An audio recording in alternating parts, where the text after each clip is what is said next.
Hi friends, this is Raghavi of MA BEd అండి. ఈ photo చూసారా, చాలా బాగుంటుందండి. ఇది నాకు 8th క్లాస్ స్టూడెంట్స్ ప్రజెంట్ చేసినటువంటి ఫోటో అండి. ఇదంటే నాకు చాలా ఇష్టం. నేను ఈరోజు చెప్పబోయే మంత్రం చాలా పవర్ఫుల్ అండి. అది ఎక్కడా చెప్పబడినటువంటి మంత్రం. దీన్ని మీతో నేను షేర్ చేసుకుంటున్నాను. ఒకసారి చూడండి. పిప్పలాదాత్ సముత్పన్నీ కృత్యలోక భయంకరీ మృత్తికాంతే మయా దత్తం ఆహారార్థం ప్రకల్పయాం.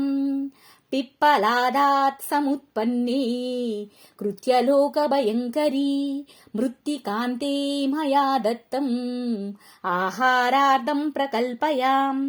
మనం గంగా స్నానం చేసినా, గోదావరి, కృష్ణ ఏ నదిలో స్నానం చేసినా ఉచ్చరించవలసినటువంటి మంత్రం అండి ఇది. ఈ మంత్రం ఎక్కడా చెప్పబడదు, చాలా పవిత్రమైనది. ఓకే అండి. ఈ మంత్రాన్ని మనం కుదరని వాళ్ళు డైలీ స్నానం చేసేటప్పుడు మనం మగ్గుతో వాటర్ పోసుకుంటూ ఉచ్చరించుకుంటే కూడా చాలా మంచి ఫలితాలు ఉంటాయి. థ్యాంక్ యూ అండి.